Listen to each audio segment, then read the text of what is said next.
Committee کو یہ کہا گیا ہے کہ آپ اس پر غور کر لیں کہ ہم مرج ڈسٹرکٹ کے اندر جرگہ سسٹم کو کس طرح ریوائیو کر دیں. اگر آپ وہاں پر جرگہ سسٹم کو ریوائیو کر رہے ہیں تو اس کا مطلب ہے کہ آپ اس فاٹا کو دوبارہ ریسٹور کیا جا رہا ہے. جرگہ سسٹم لانا نہیں ہے اور اس کا نہ وہاں کے یعنی لوکل لوگوں کو جلدی انصاف دلانے کا کوئی منصوبہ ہے. سمپل وہی ہے کہ فاٹا مرجر کو رول بیک کیا جا رہا ہے. اور عرفان دیکھیں یہ مت بھولیے گا کہ جس وقت ٹی ٹی پی کے ساتھ جب عمران خان صاحب وزیر اعظم تھے، فیض حمید صاحب پشاور کے کور کمانڈر تھے، اور ٹی ٹی پی کے ساتھ مذاکرات جب ان کی ہوئی تھیں اس میں اور لوگوں کو بھی شامل کیا گیا تھا کہ اور پلان یہ تھا کہ ٹی ٹی پی کو یہاں پر ریہیبلیٹیٹ کر لیں گے. اور پھر اس کے جواب میں ہم نے دیکھا کہ السی پسند ہوئے. اس میں یہی آرگومنٹ دیتے آ رہے ہیں کہ یہ انڈیویجولس کے فیصلے نہیں ہوتے، یہ انسٹیٹیوشنل فیصلے ہیں. اس کا مطلب ہے فوج نے 2-3 سالوں میں فیصلہ کر لیا تھا، بلکہ اس سے پہلے جب جنرل باجوہ صاحب تھے کہ فاٹا کو ریورس کریں گے.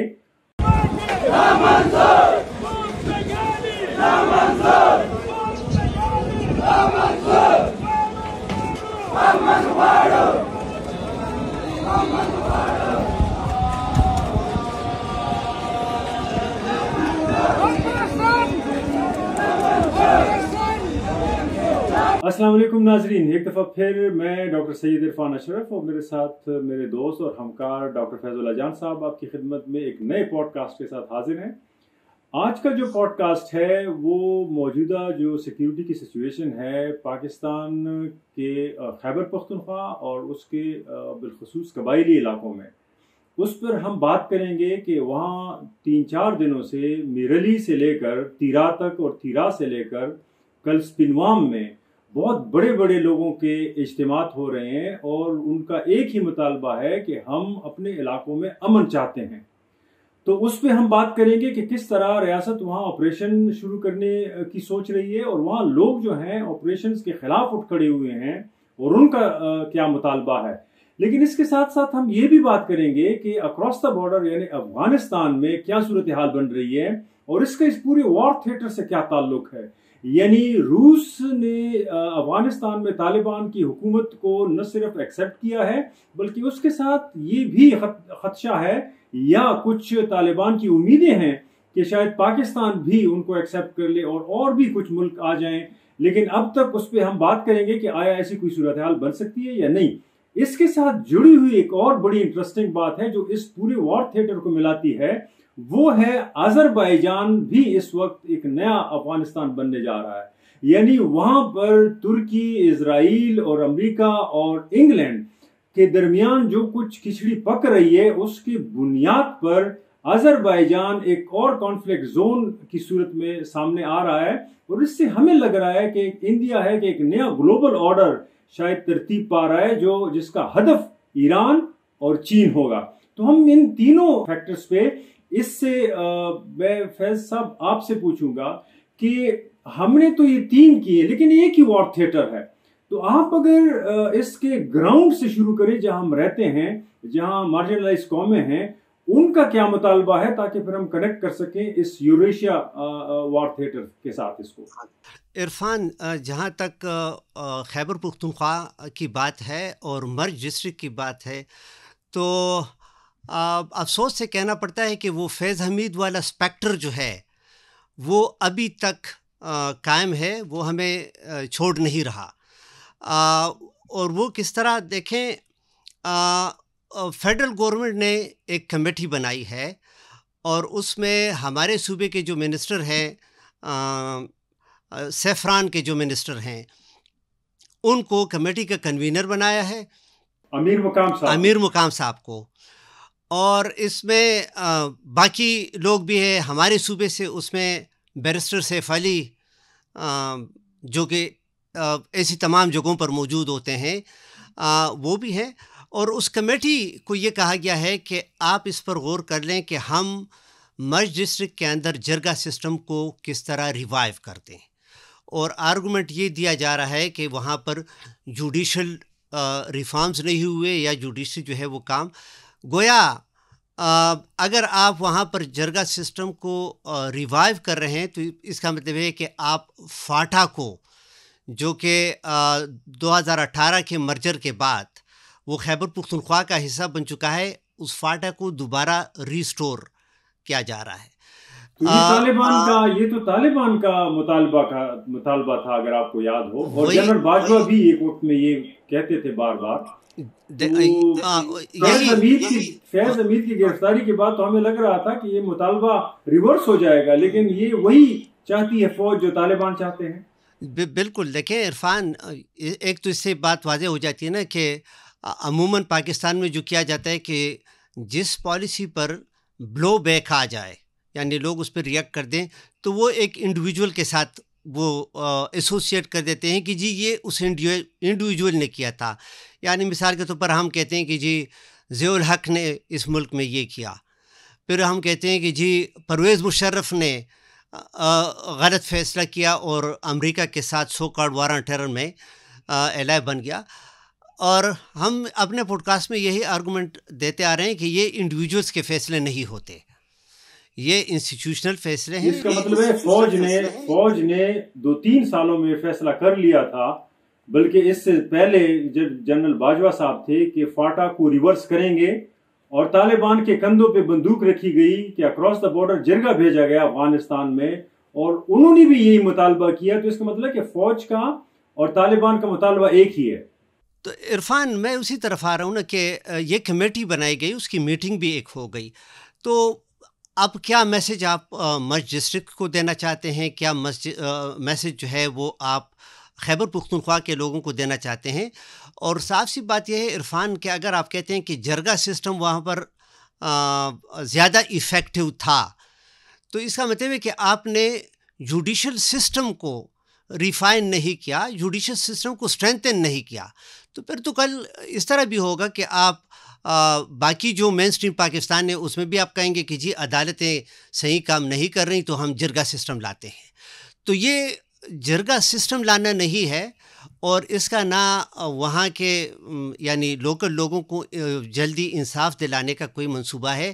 سمپل وہی ہے کہ فاٹا مرجر کو رول بیک کیا جا رہا ہے. اور عرفان دیکھیں، یہ مت بھولیے گا کہ جس وقت ٹی ٹی پی کے ساتھ، جب عمران خان صاحب وزیر اعظم تھے، فیض حمید صاحب پشاور کے کور کمانڈر تھے، اور ٹی ٹی پی کے ساتھ مذاکرات جب ان کی ہوئی تھیں، اس میں اور لوگوں کو بھی شامل کیا گیا تھا کہ، اور پلان یہ تھا کہ ٹی ٹی پی کو یہاں پر ریہیبلیٹیٹ کر لیں گے. اور پھر اس کے جواب میں ہم نے دیکھا کہ السی پاسون ہوئے، یعنی وزیرستان میں لوگ نکلے، سوات میں لوگ نکلے کہ نہیں ہم یہ نہیں ہونے دیں گے، جس کا ظاہراً انہوں نے کہا کہ جی نہیں جو کچھ تھا یہ فیض حمید کر رہے تھے اور یہ ہم نے روک دیا. حالانکہ بعد میں پھر ثابت ہوا کہ نہیں، بہت ساروں کو یہاں پر ری سیٹل کر دیا گیا تھا آلریڈی. تو اس وقت بھی جب طالبان یہ ڈیمانڈ کر رہے تھے، اور آپ نے کہا تھا طالبان کی ڈیمانڈز میں سے ایک ڈیمانڈ یہ بھی تھا کہ فاٹا کو آپ ریسٹور کر دیں، اور دوسرا یہ تھا کہ اس کو ہمیں دے دیں، اور وہ لکی مروت تک آ چکے ہیں آلریڈی. نہیں، وہ ہمیں دے دیں تو وہ اسی حساب سے نا کہ بات انہوں نے یہ کی تھی کہ جی فاٹا کے لوگ جو ہے وہ نہیں چاہتے، تو آپ نے فاٹا کو واپس ریسٹور کرنا ہوگا. تو کہتے ہیں کہ اس میں فیض حمید نے ان کو کہا تھا کہ جی سپریم کورٹ میں ایک پٹیشن کے ذریعے اس مرجر کو ریورس کیا جا سکتا ہے. تو ایک اس میں یہ بات کی گئی تھی کہ آپ اس کے ذریعے وہ کر سکتے ہیں. اور ابھی یہ باتیں میڈیا میں اوپنلی ہو رہی ہیں کہ 27th امینڈمنٹ آ رہا ہے قومی اسمبلی کے ذریعے، کیونکہ 26 تو ہم نے دیکھ لیا کہ جس میں جوڈیشری کو کافی حد تک نیوٹرلائز کر دیا گیا. اب باتیں ہو رہی ہیں 27 امینڈمنٹ کی. تو 27 امینڈمنٹ کی ابھی تک جو باہر باتیں آ رہی ہیں، جو تبصرے ہم سن رہے ہیں، تو اس میں ایک بات یہ بھی ہے کہ جی فاٹا جو ہے اس کو بحال کر دیا جائے گا. ٹھیک ہے نا، فاٹا کو بحال کر دیا جائے گا. تو اب بات یہ ہے کہ مجھے اس کی سمجھ نہیں آ رہی کہ ابھی تک فاٹا کے بارے میں یعنی تاثر کیا، یعنی سب لوگ جو ہیومن رائٹس پر یقین رکھتے تھے، جو جمہوریت پر یقین رکھتے تھے، وہ کہتے تھے کہ جی یہ کلونیلزم کے باقیات ہیں، اس باقیات کو ختم کر دیا جائے. اور دیکھیں اسٹرگل یعنی ایک لمبی طویل اسٹرگل کے بعد ہم نے دیکھا تھا کہ 2018 میں FCR فرنٹیئر کرائمز ریگولیشن وہ ختم ہو گیا، اور یہ ایک خوشخبری لوگوں کو دے دی گئی کہ اب جو ہے وہ فاٹا مین سٹریم ہو جائے گا، فاٹا نہیں رہے گا، اس کو مرج ڈسٹرکٹ کہا جائے گا، اس میں صوبائی اسمبلی میں ان کو ریپرزنٹیشن جو ہے وہ دے دی گئی۔ یہ اتنا سب کچھ کرنے کے بعد بہت آسانی سے ایک امینڈمنٹ کے ذریعے سارا پروسیس اس کو لپیٹ دیا جائے گا۔ اب بات اس میں یہ ہے کہ پہلے بھی مثال کے طور پر فاٹا کے اندر یعنی ملیٹنسی جو ہے اس کو یہ لوگ بلیم کرتے تھے کہ جی یہ چونکہ ٹرائبل ایریا ہے اور یہ فاٹا ہے تو اس لیے وہاں پر ٹیررسٹ جو ہے ان کی آماج گاہیں بنی ہوئی ہیں۔ لیکن اس وقت دوبارہ فاٹا کو اس پرانے پوزیشن میں لے جایا جا رہا ہے، تو گویا یہ کہ اب ٹیررسٹوں کے لیے ایک الگ علاقہ، اور بہانہ کیا کیا جاتا ہے اس میں یہ بھی کہا جاتا ہے کہ جی مرجر کے وقت لوگوں سے پوچھا نہیں گیا تھا، یعنی فاٹا کے لوگوں سے، کہ آپ مرجر چاہتے ہیں، الگ صوبہ چاہتے ہیں، یا آپ سٹیٹس کو چاہتے ہیں۔ اب یہ ڈیمانڈ طالبان کا بھی تھا، TTP کا، یہ ڈیمانڈ JUI کا بھی، اور یہ ڈیمانڈ محمود خان اچکزئی صاحب جو پشتونخوا ملی عوامی پارٹی کے ہیں، یہ ان کا بھی ڈیمانڈ تھا کہ اب یہ کہتے ہیں کہ جی سرکار کا پلاننگ بھی یہ ہے کہ جی ہم فاٹا کے اندر ایک ریفرینڈم کریں گے۔ تو عرفان یہ ہے کہ ایک طرف ہم یہ دیکھتے ہیں کہ لوکلی یہ چیزیں ہو رہی ہیں، یہ ری الائنمنٹ ہے، پھر ہم جب افغانستان کی طرف جاتے ہیں وہاں پر بھی بہت تیزی سے ڈیولپمنٹس ہو رہی ہیں۔ وہ ایگزیکٹلی ادھر ہی پہلے بات کریں گے، لیکن میں کہہ رہا ہوں کہ کس طرح یہ کنیکٹڈ ہیں، کہ ادھر یہ ہو رہا ہے افغانستان کے اندر رشیا ریکگنیشن دے رہا ہے افغانستان کو، ادھر آذربائیجان میں، تو میرے خیال میں ان تینوں کو ساتھ ملا کے ہم یہ گتھی سلجھا سکتے ہیں۔ ادھر ہم جائیں گے، لیکن میں اس سے پہلے اسی وزیرستان کے حوالے سے یا خیبر پختونخوا کے جو قبائلی ابھی اضلاع تو شامل ہو چکے ہیں خیبر پختونخوا میں، اس پہ بات کریں گے۔ اس پہ محسن داور صاحب کا فرائیڈے ٹائم میں ایک بڑا اچھا آرٹیکل آیا ہے۔ میں آپ سب جو ہے نا ناظرین کو ریکویسٹ کروں گا کہ وہ آرٹیکل ضرور پڑھیں۔ اس میں فاٹا کے ضم شدہ فاٹا کے حوالے سے وہاں کی گراؤنڈ جو سچویشن ہے اس کا بڑا اچھا احاطہ کیا گیا ہے۔ لیکن فیض صاحب اس میں ایک جملہ داور صاحب نے یوز کیا ہے، اس نے کہا ہے کہ جو ایک آئیڈیالوجیکل اور آپریشنل دونوں پرسپیکٹیو میں طالبان الائیڈ ہیں پاکستان ملٹری کے، تو پھر لوگوں کو کیوں کہا جا رہا ہے کہ اگر آپ طالبان کو سپورٹ نہیں سٹاپ کریں گے تو ہم یہاں آپریشن کریں گے؟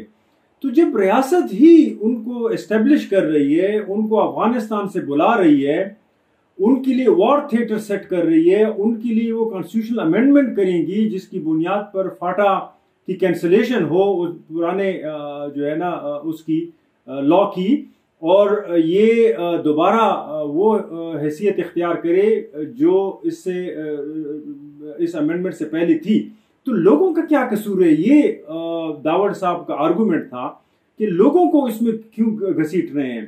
تو آپ اس پہ کیا کریں گے؟ اس آرٹیکل پہ اس میں اور بھی بڑی اچھی باتیں ہیں، لیکن آئیڈیالوجیکلی اور تھیٹریکلی کیا واقعی طالبان الائیڈ ہیں پاکستان ملٹری کے؟ اور پھر لوگوں کو بیچ میں پنش کرنے کا کیا طریقہ کار ہے؟ عرفان، سب سے بڑا اعتراض تو اسی چیز پر کیا جاتا ہے نا کہ یہ واپس FCR والی سچویشن ہے، کلیکٹیو پنشمنٹ کی، ٹھیک ہے نا؟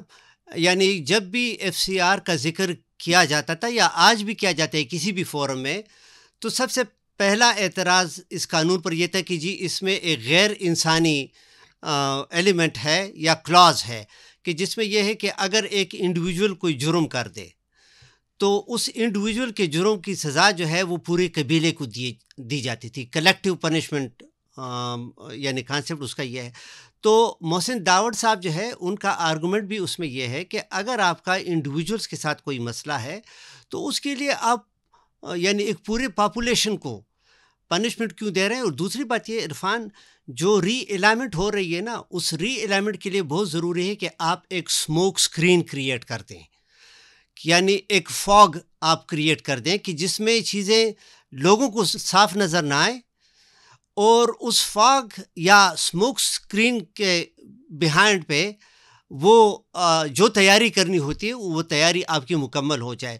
کیونکہ دیکھیں گیس لائٹنگ کی بات, ہاں ایگزیکٹلی, دیکھیں محسن داوڑ اس آرٹیکل میں بھی یہ آرگومنٹ دیتا ہے, اور وہ پارلیمنٹ میں بھی اکثر یہی کہا کرتے تھے کہ دیکھیں سب سے بڑا اسموک اسکرین یہ ہے کہ پاکستان جو ہے وہ افغان طالبان اور ٹی ٹی پی کو دو الگ اینٹیٹیز یعنی ہمیں کہتے ہیں, لوگوں کو کہتے ہیں کہ یہ دو الگ الگ اینٹیٹیز ہیں.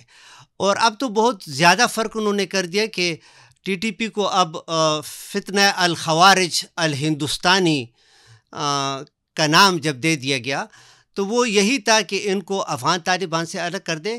لیکن بات یہ ہے کہ افغان طالبان ہو چاہے ٹی ٹی پی ہو, ان دونوں کا جسے وہ کہتا ہے نا انگریزی میں اور میڈیکل ٹرم میں امبیلیکل کارڈ, یعنی ان دونوں کو نرشمنٹ جو ہے وہ ایک ہی جسم سے ملتی آ رہی ہے. تو اس لیے ہم کس طرح یہ ایزیوم کر سکتے ہیں کہ جی ٹی ٹی پی الگ ہے. اور دوسرا دیکھیں اس آرٹیکل میں بھی انہوں نے یہ ذکر کیا ہے محسن داوڑ نے کہ اب تو طالبان کا اپنا ایک ریاست بھی بن گیا ہے, یعنی جس کو وہ اسلامی امارت کہتے ہیں. تو اگر آپ نارتھ وزیرستان میں آپریشن شروع کریں گے تو بہت آسانی سے یہ ٹی ٹی پی والے اپنے اسلامی ریاست کے اندر چلے جائیں گے, تو اگین آپ ان کا خاتمہ تو نہیں کر سکیں گے.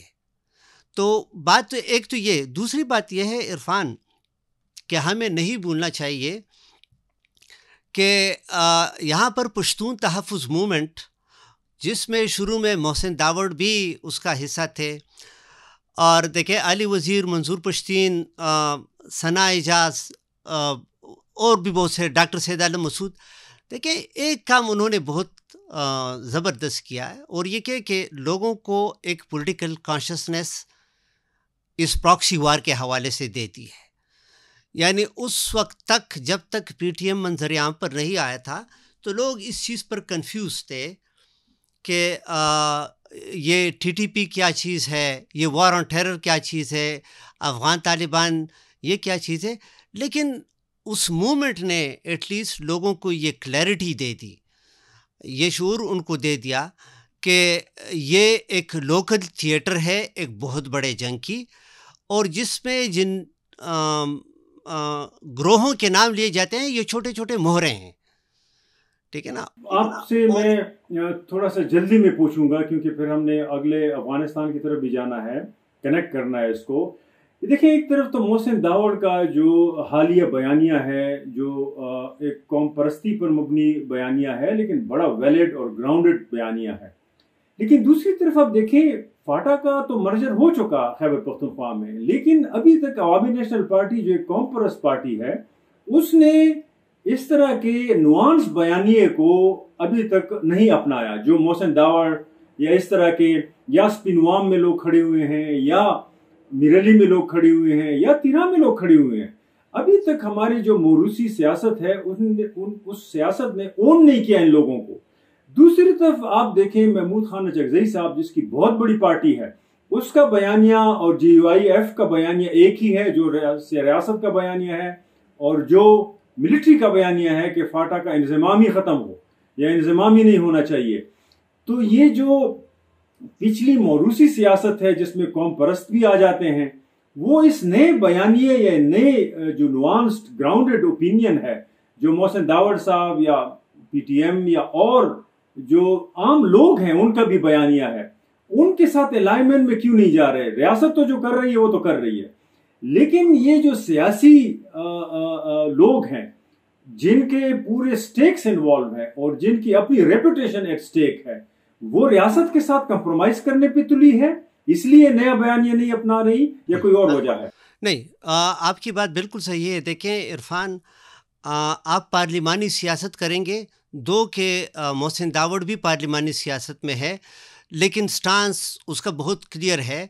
باقی جن پارٹیز کا آپ نام لیتے ہیں نا، اس میں پی ٹی آئی کو بھی شامل کر دیں تو یہ وہ والی پارٹیاں ہیں کہ جب بھی مثال کے طور پر مرج ڈسٹرکٹ کے حوالے سے، افغانستان کے حوالے سے، پشتونوں کے پرابلم کے حوالے سے بات کریں گے تو یہ اسٹیبلشمنٹ کی طرف ضرور دیکھیں گے، کیونکہ ان کے سٹیکس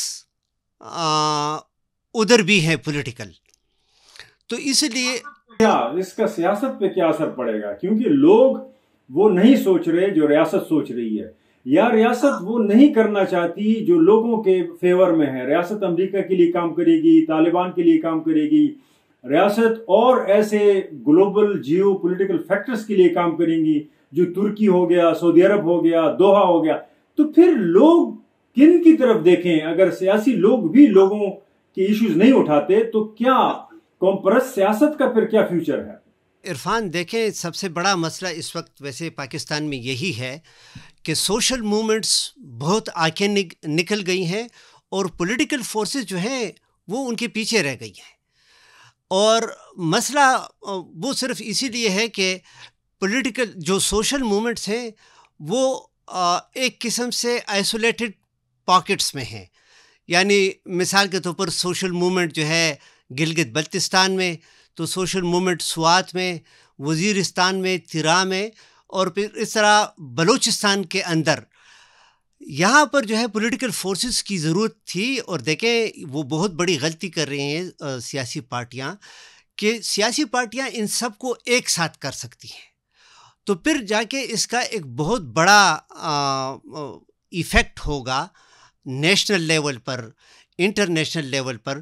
تو آپ کی بات بالکل ٹھیک ہے کہ اس وقت سیاست اور سیاستدان وہ 3 قدم پیچھے ہیں.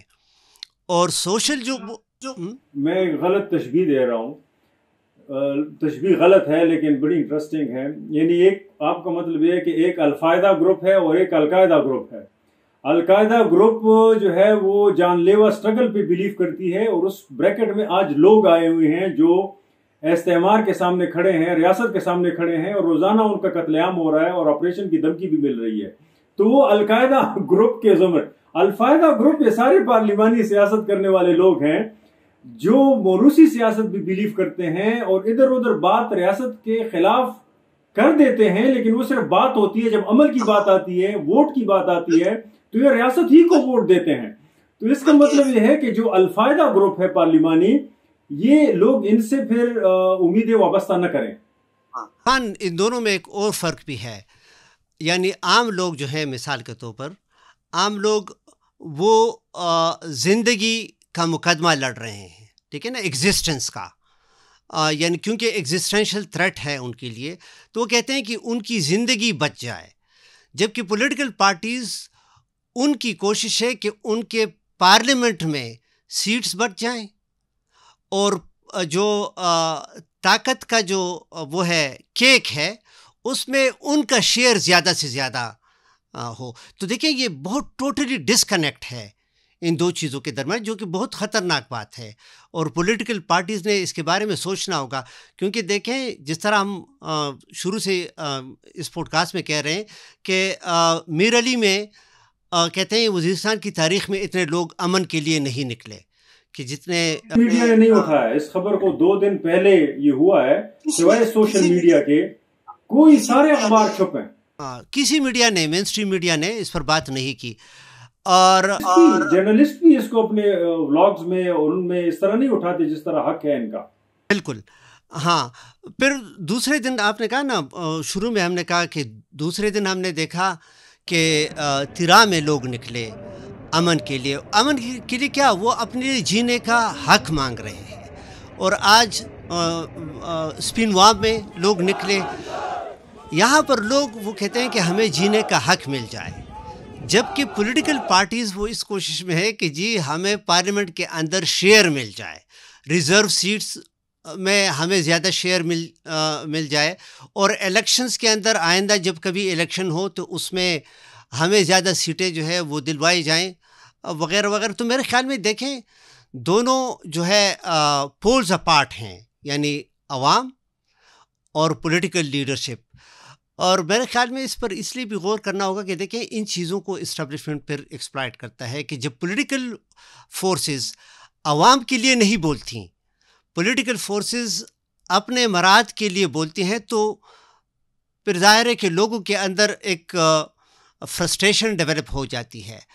فیض، میں آپ کے ساتھ اپنا ویو شیئر کرتا ہوں۔ میں نے آپ کی بات بیچ میں کاٹی، معافی چاہتا ہوں، لیکن میں اس لیے کہ ابھی تک سامعین ہم جو لگے ہوئے ہیں حالیہ لوکل سچویشن بیان کر رہے ہیں، یہ آئسولیشن میں نہیں ہے۔ ایسا نہیں ہے کہ ہماری ریاستیں جو ہیں وہ ویسے ہی لوگوں کا خون نچوڑ رہی ہیں، یا ویسی اکراس دا بارڈر سے طالبان کو فیض حمید کے نام پہ لے آتی ہیں اور یہاں اسٹیبلش کرتی ہیں، یا ویسی ہی وہ ایک جرگہ سسٹم لانا چاہتی ہیں، یا وہ ویسے ہی بس جو ہے نا فاٹا کی نلیفیکیشن کرنا چاہتی ہیں کہ وہ سابقہ سٹیٹس بحال ہو۔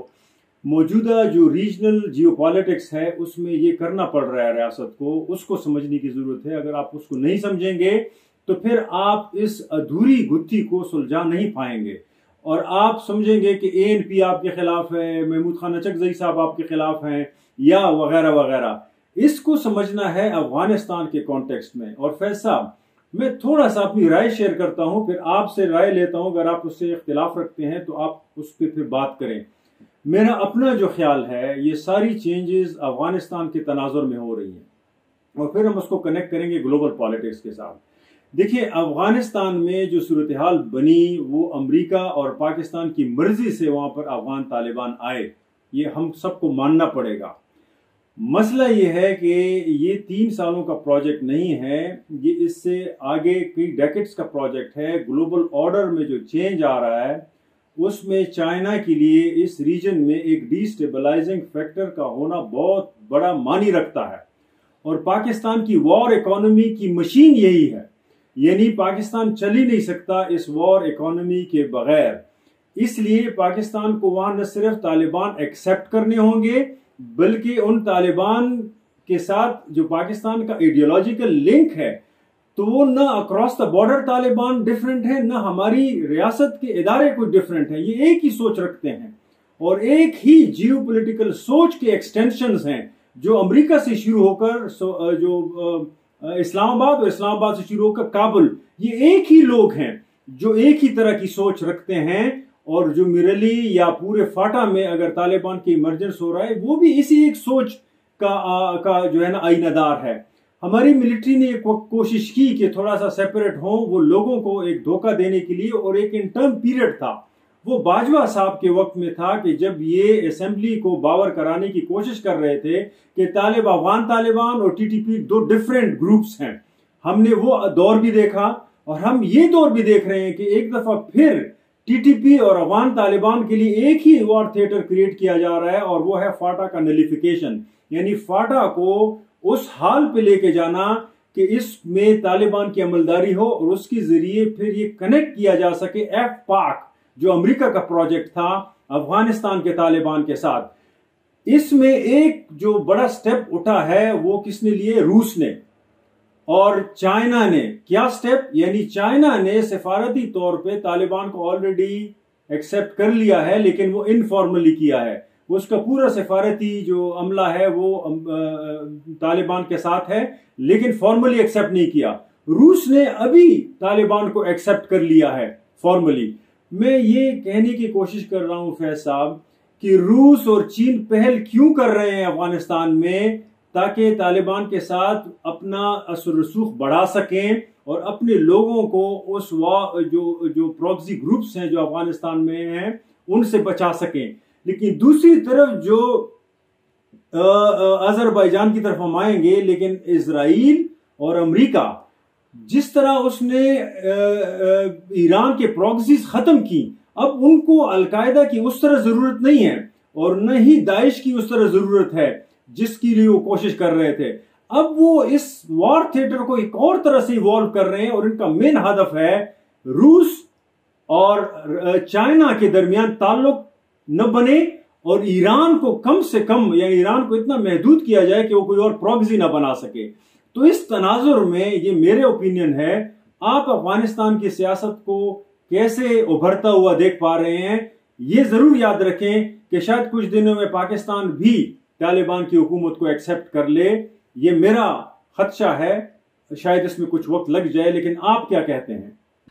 عرفان دیکھیں، جہاں تک طالبان حکومت کی ریکگنیشن کی بات ہے، ہم تو کہتے ہیں ہم کیا یعنی ابھی جو ہماری آنکھوں کے سامنے ہے تو روس نے فارملی یعنی وہ پہلا ملک بن گیا کہ جس نے طالبان رجیم کو لیجیٹمیسی پرووائڈ کر دی ایک حوالے سے. لیکن ہم کیوں بھول جاتے ہیں کہ جب دوحہ کے اندر امریکہ، اس کے اتحادیوں اور افغان طالبان، ٹھیک ہے نا، یہ افغان طالبان کو ان کے درمیان نیگوسیشن جب شروع ہو گئی اور نیگوسیشن کا خاتمہ ایک ایگریمنٹ پر ہوا جس کو دوحہ ڈیل کہتے ہیں، اور یہ ڈیل لفظ ایگریمنٹ سے زیادہ اچھا ہے کیونکہ ڈیلنگ ادھر کی گئی تھی. تو دیکھیں، اگر آپ کسی گروہ کے ساتھ، ملیٹنٹ آرگنائزیشن کے ساتھ بیٹھ کے آپ نیگوسیشنز کرتے ہیں تو پہلی بات تو سفارتی اس میں یہ ہے کہ آپ نے اس کو اپنے ایکول پوزیشن پہ اس کو رکھ دیا. تو دیکھیں، ایک ڈیفیکٹو ریکگنیشن یہ ہو گئی تھی طالبان کی اس وقت جس وقت ان کے پاس ریاست بھی نہیں تھا، ٹھیک ہے نا. اشرف غنی صاحب جو ہے وہ پریزیڈنٹ تھے. پھر اس کے بعد ایگریمنٹ باقاعدہ انہوں نے دستخط اس پر کیے. تو امریکہ نے جب اس پر دستخط کر دیے تو اس کا مطلب ہے کہ امریکہ نے اس کو ایکسیپٹ کر دیا.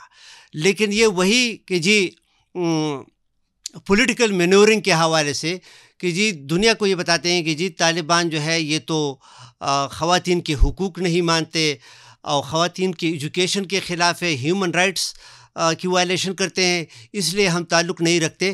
لیکن ساتھ میں ہر ہفتے ان کو $40 ملین بھی امریکہ دے رہا ہوتا ہے. تو یہ، اور پھر اس کے بعد ہم نے دیکھا کہ باقاعدہ زلمے خلیلزاد کی سربراہی میں ڈیلیگیشن بھی کابل آ گیا تھا پچھلے دنوں. تو ایک یہ ہے کہ انفارملی اس طرح چائنا نے طالبان کے ایمبیسڈر کو اپنے ملک میں ایکسیپٹ کر لیا تھا انفارملی. پاکستان کے دیکھیں 7 ممالک ایسے ہیں کہ جنہوں نے طالبان کے قبضے کے بعد اپنی ایمبیسیز وہاں پر بند نہیں کی تھیں، جس میں روس، چین، پاکستان، ٹھیک ہے نا، یہ سب اس میں شامل. تو 7 ایسے ہیں. اس کا مطلب ہے کہ یہ 7 ممالک ان آفیشلی طالبان حکومت کو ریکگنائز کرتی ہیں. اس میں چین نے پہل کر دی. سوال اب یہ پیدا ہوتا ہے کہ چین نے اتنی تیزی، روس نے، تو سوال یہ پیدا ہوتا ہے کہ روس نے اتنی تیزی کیوں دکھا دی کہ انہوں نے طالبان کو فوراً یعنی سب سے پہلے ان کی حکومت کو ریکگنائز کیا. ایک تو وجہ عرفان اس کی یہ ہے کہ یوکرین کے اندر جو جنگ جاری ہے، تو ہم دیکھ رہے ہیں کہ اس جنگ میں روس جو ہے ایوری ڈے بیسس پر ان کا جو گلوبل پاور کا جو سٹیچر ہے اس میں ڈینٹ پڑتا جا رہا ہے.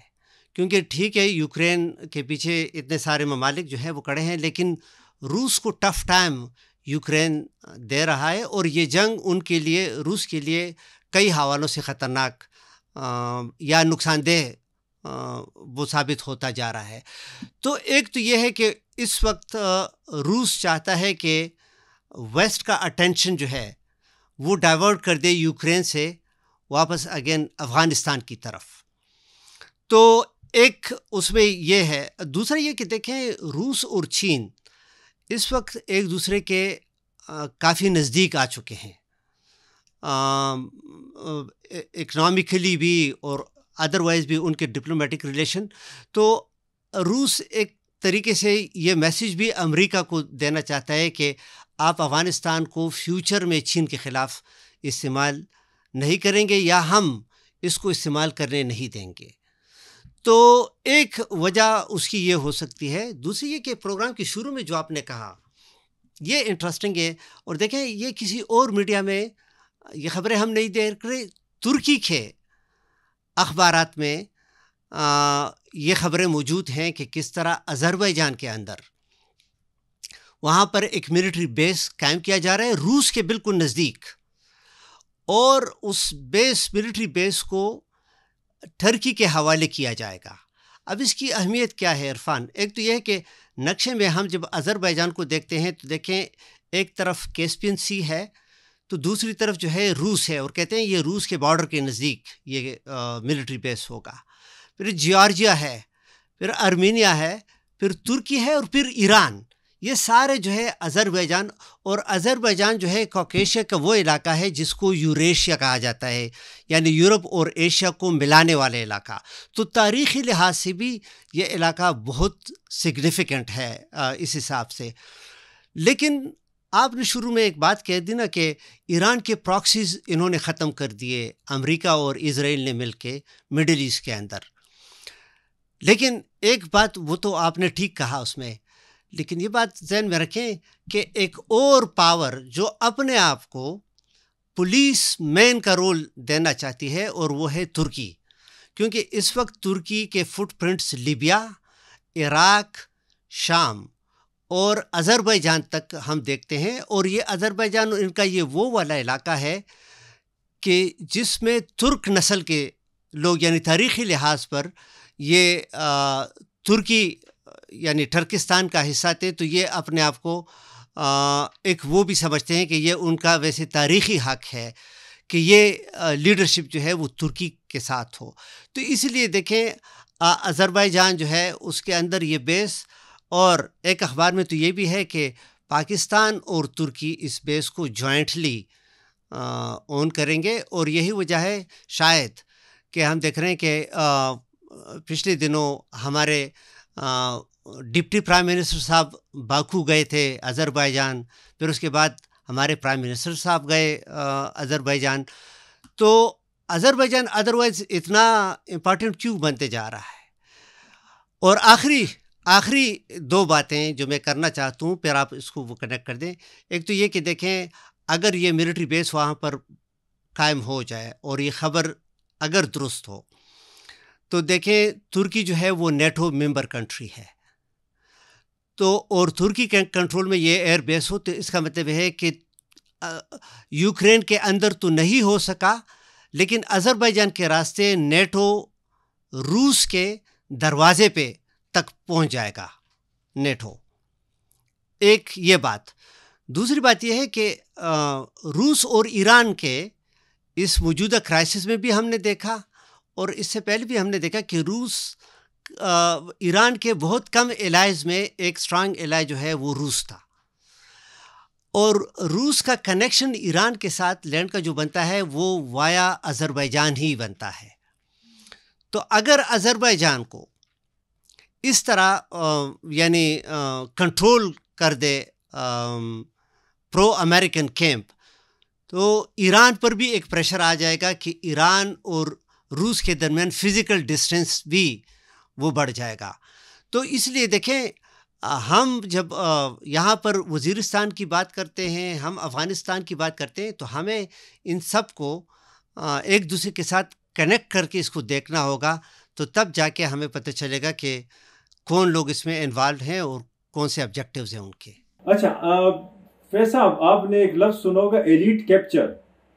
ایشو یہ ہے کہ آپ اس ایلیٹ کیپچر کہتے ہیں، یعنی جو ریسورسز دنیا میں جتنے وسائل ہیں اس پہ ایک ایلیٹ طبقے کی جو نظر ہوتی ہے، اور اس میں جو وہ شیئر لیتا ہے، حصہ لیتا ہے، وہ مختلف لیول پر ہمیشہ یہ بلینئرز کی دنیا ہے. تو ایلیٹ کیپچر کا مطلب وسائل پر ان ایلیٹس کا جو قبضہ. تو یہ آپ نے جو باتیں کی اس میں، اب دیکھیں اردوغان صاحب ہیں جو ترکی کو رول کرتے ہیں ایک ڈکٹیٹر کی طرح، اگرچہ ہیں وہ ڈیموکریٹک لیڈر.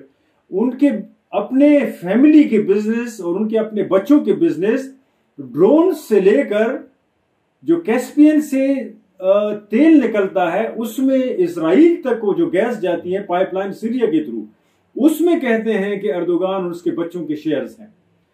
میں کوشش یہ کرتا ہوں کہ یہ سارے ایلیٹ جو ہیں یہ آپس میں ملے ہوئے ہیں اوپر، اور اس میں عام جو سپینوام کا یا میرلی کا یا جو تیرا کا باشندہ ہے، اس ایلیٹ کیپچر میں اس کی کیا جگہ بنتی ہے. یہ انٹرسٹنگ پوائنٹ ہے. میں آپ کو یہاں لے آنا چاہتا ہوں کہ اوپر جو ایک آرڈر بن رہا ہے اس وقت، آپ کو اندازہ ہے کہ ابھی جو اسرائیل کا وزیر اعظم ہے نتنیاہو، اور جو امریکہ کا پریزیڈنٹ ہے صدر ٹرمپ، ان کی بھی ملاقات ڈیو ہے.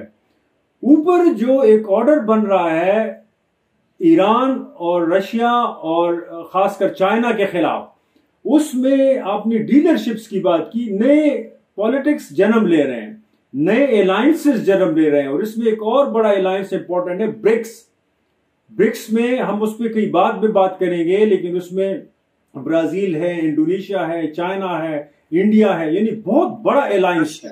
برکس پلس کہتے ہیں اس کو.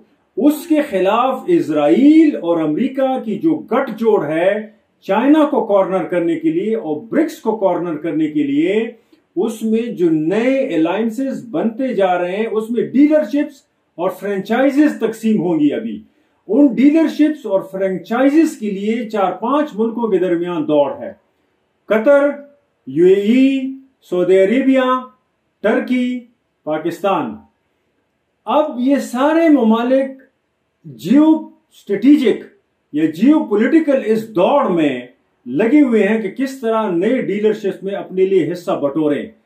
پاکستان 3rd ٹیئر میں آتا ہے. 2nd ٹیئر میں اسرائیل، 1st ٹیئر میں اسرائیل اور امریکہ کا گٹھ جوڑ جو ہوگا اور اس سے جو سیاست جنم لے گی، اس میں سب سے بڑا شیئر سعودی عرب، ٹرکی، ان دونوں کا مقابلہ ہے. اس میں کس کو ملے گا کیا کانٹیکس، اور پھر دوحہ کو اس میں کیا ملے گا جہاں سے سینٹ کام اور پورا سلسلہ چل رہا ہے.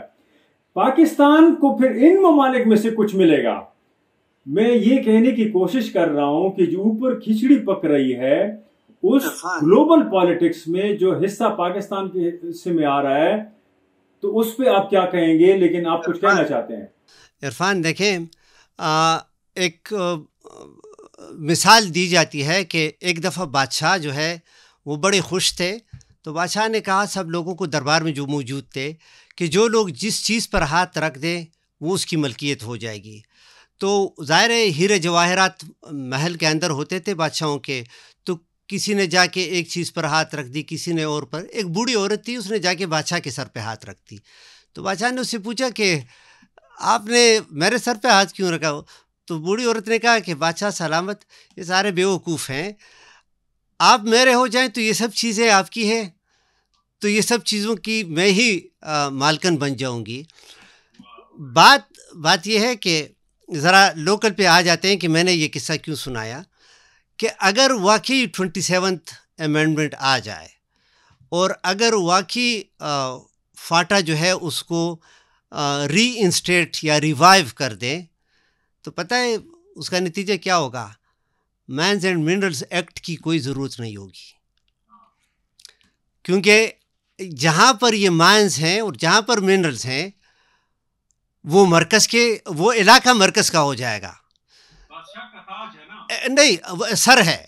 تو ہاں، تو بات یہ ہے کہ وہ اگر ان کے کنٹرول میں آ جائے تو پھر صوبائی اسمبلی سے یہ بل پاس کرنے کی اس کی کوئی ضرورت نہیں رہے گی. تو ہاں عرفان دیکھیں، گلوبل سے ہم نے شروع کیا، لیکن صرف بات یہاں تک تو نہیں ہے. پورا جو ریڈ کوریڈور ہے، یعنی جو افغانستان سے شروع ہوتا ہے ہمارے اور آسام تک جاتا ہے، یہ ریڈ کوریڈور اس کو کہتے ہیں. ٹھیک ہے، انڈیا تو ایک جمہوری ملک ہے، اس میں آپ بھلے مودی صاحب سے جتنا بھی گلہ کریں، لیکن ایک ہے تو جمہوری ملک، وہاں اتنے آسانی سے بارگین نہیں ہوگا آسام پہ. لیکن کارپوریٹ انٹیٹیز بہت مضبوط ہو رہی ہیں ہندوستان میں، مضبوط ہیں وہاں بھی، بالکل. لیکن میں کہہ رہا ہوں مجھے خدشہ انڈیا سے نہیں ہے، مجھے خدشہ ان کا پارلیمنٹ ہے. جو بھی ہوگا ایلیٹ کیپچر ہوگا، بندر بانٹ ہوگی، لیکن وہ اتنی آسانی سے اسرائیل اور امریکہ کو سب چیزیں حوالے نہیں کرے گا. لوکل ایلیٹس کی بھی شیئرز ہوں گے اس میں، لوکل لوگوں کا بھی شاید کچھ فیکٹری میں مزدوری مل جائے ان کو. لیکن جو پاکستان کے قبائلی اضلاع ہیں جس میں پشتون رہتے ہیں، اور جو افغانستان ہے، افغانستان تو اسی طرح کوریڈور کا کوریڈور ہی رہا. یعنی افغانستان ریاست نہیں بنے گی، بلکہ طالبان جو انٹرن سیٹ اپ ہے ان کے ہاتھ میں ایک ایسا کھلونا ہے جو وہ کبھی کسی کو بیچیں گے، کبھی کسی کو. پاکستان یہ جو فاٹا ہے، پاکستان ملٹری کے ہاتھ میں اسی طرح رہے گا کہ وہ طالبان کو لے آئیں گے اور ان کے ذریعے وہ جو کچھ کرنا چاہتے ہیں وہاں پہ وہ کریں گے. یعنی خدشہ لوگوں کا یہ ہے. اسی لیے اسپینوام سے لے کر میرلی تک لوگ اٹھے ہوئے ہیں. جب تک ریاست ان کے وہ خدشات دور نہیں کرتی، تو میرے خیال میں محسن داور صاحب کا جو آرٹیکل فرائیڈے ٹائم میں آیا ہوا ہے، اس میں جو لوگوں کے خدشات اور ان کے جو انٹیلیجنٹ طبقے ہیں ان کے خدشات ہیں، پھر تو وہ ہمیں ٹھیک نظر آتے ہوئے دیکھتے ہیں کہ وہ پورے ہو رہے ہیں. تو پھر اس میں پشتون کہاں ایگزسٹ کرتا ہے کہ اگر وہ افغانستان میں بھی کوریڈور میں رہ رہا ہے اور ایک ریاست نہیں ہے، اور طالبان ڈنڈا لے کر ایک طبقہ ہے بٹھایا ہوا ہے امریکہ نے وہاں، اور یہاں پر وہ پاکستان ان کے ساتھ ایگریمنٹ کرتی ہے طالبان کے ساتھ، انڈکلیئرڈ ایگریمنٹ، اور طالبان آ جاتے ہیں، تو پھر لوگوں کے خلاف آپریشن کریں گے، کس کے خلاف یہ آپریشن کریں گے؟ عرفان، آپ نے کہا کہ کس طرح ریلیونٹ ہوں گے پشتون. یہاں پر یعنی ہمیشہ سے ہم جو کہتے ہیں جو ریئل پولیٹک ہو رہا ہے اس میں آپ نے اپنے آپ کو ریلیونٹ بنانا ہوگا، ٹھیک ہے نا، ادروائز لوگ آپ کو ریلیونٹ نہیں. اور جو آپ نے سوال مجھ سے کیا تھا، میں یہی گلہ جو ہے وہ پولیٹیکل پارٹی سے ہوتا ہے کہ پولیٹیکل پارٹیز جو ہے یعنی یہاں پر جو پالیٹکس ہو رہی ہے ان کی سمجھ سے یہ بات دور ہے کہ وہ اپنے آپ کو ریلیونٹ بنا دے، اپنے علاقے اور اپنے لوگوں کو اس گریٹ گیم میں ریلیونٹ بنا دے کہ ہمارے سٹیکس اس میں کیا انوالو ہیں. یعنی یہ اتنا بڑا سب کچھ جب ہوگا تو اس کے کچھ فائدے ہوں گے، بہت سارے نقصانات ہوں گے. تو اس کی طرف میرے خیال میں یعنی جو سوشل موومنٹس جو کام کر رہی ہیں، ہونا یہی چاہیے تھا کہ پولیٹیکل پارٹیز لوگوں کے ان سینٹیمنٹس کے اوپر اپنا پروگرام بلڈ کر کے پالیٹکس کر لیتے. ہماری پولیٹیکل پارٹیز کا وقت اس چیز میں ضائع ہو جاتا ہے کہ وہ مسلسل ان سوشل موومنٹس کو نیگیٹ کرنے کی کوشش کرتے ہیں، بجائے اس کے کہ اس کو لوگوں کی آواز سمجھ کے پاورز دیٹ بی جنہیں کہا جاتا ہے ان کے سامنے پولیٹیکلی ایک مقدمہ لڑے. وہ ان کی جو ہے کریکٹر اسیسینیشن کرنا، اور مثال کے طور پر جس طرف وہ ایک حسرت کی نگاہ سے دیکھتے ہیں کہ ہمیں ہمارا شیئر جو ہے وہ بڑھا دیا جائے گا، جینون سوشل موومنٹس کو ان کا لیکیز کہا جاتا ہے. یعنی یہ کہتے ہیں کہ جی یہ ان کی پیداوار ہے جن کے خلاف یہ آواز لڑیں. تو میرے خیال میں عرفان پولیٹیکل لیڈرشپ نے، میرے خیال میں عوام تو اس چیز کو سمجھ چکی ہے، لیکن پولیٹیکل لیڈرشپ نے اس کو سمجھنا ہوگا. ایک بات ضرور آپ سے کروں گا، جتنا ہم نے باتیں کی اس میں، دیکھیں اب جتنا گلوبل لیول پر کھچڑی پک جاتی ہے اس میں ٹرمپ کا بڑا اہم رول ہوگا، یعنی امریکہ، اس کے ساتھ نتنیاہو صاحب، پورا اسرائیل، مڈل ایسٹ کے لیے جو کھچڑی پکے گی، پھر اس کے ساتھ جو ایک ایلیٹ کیپچر ہے، مسلمان ملکوں کے جو ایلیٹ لیڈرز ہیں جو اپنی توانائیاں اور اپنی انرجیز اور اپنا پورا سرمایہ وہ انہی انٹرسٹ کے ساتھ لگاتے ہیں جن کے یہ چینز ہیں، فرنچائز کی طرح اپنے ملکوں کو چلاتے ہیں، ایک سی او کی طرح اوپر بیٹھے ہوئے ہوتے ہیں. ہمیں یہ دیکھنا ہوگا کہ اس گلوبل سوچ میں، اس میں نہ کوئی مسلمان ہے نہ یہودی ہے، یہ ایک ایلیٹ طبقہ ہے جو یہ سوچ رکھتا ہے. ہم ڈیوائیڈ ضرور مسلمان اور یہودیوں کی بنیاد پہ ہوتے ہیں، لیکن یہ ڈویژن ہی ہماری کمزوری بنتی ہے. بھلے سپنوام میں، میرلی میں، فاٹا میں، افغانستان میں یا گلگت بلتستان میں لوگ یہ سوچ سکیں کہ ہاں ہمارے خلاف ہی سازش ہو رہی ہے گلوبلی، لیکن ان کے خلاف صرف اٹھنا ہی کافی نہیں ہوتا، ان کے خلاف صرف یہ ریئیکشن ہی کافی نہیں ہے کہ میرے وسائل کو خطرہ ہے اس گلوبل پالیٹکس کی بنیاد پر.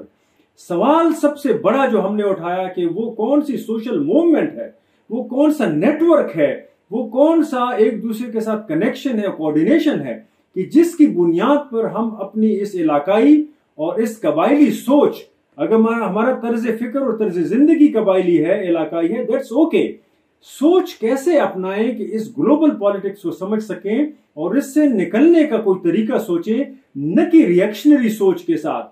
یہ ریاستیں اور اس کے ساتھ ساتھ یہ موروثی سیاست جو ہے، میرے خیال میں اس کا وقت پورا ہوا چاہتا ہے. لوگوں کو کچھ سوچنا ہوگا کہ ان کو ان کے جبر سے آزاد کرنا ہوگا، اور اس کے لیے ضروری ہے کہ ہم ماڈرن تقاضوں کے مطابق اس گلوبلائز دنیا میں اپنے لیے جگہ سوچیں، سمجھیں اور اس کے لیے تگدو کریں. اس کے ساتھ ہی ہمارے آج کے پروگرام کا وقت ختم ہوا چاہتا ہے. اللہ حافظ.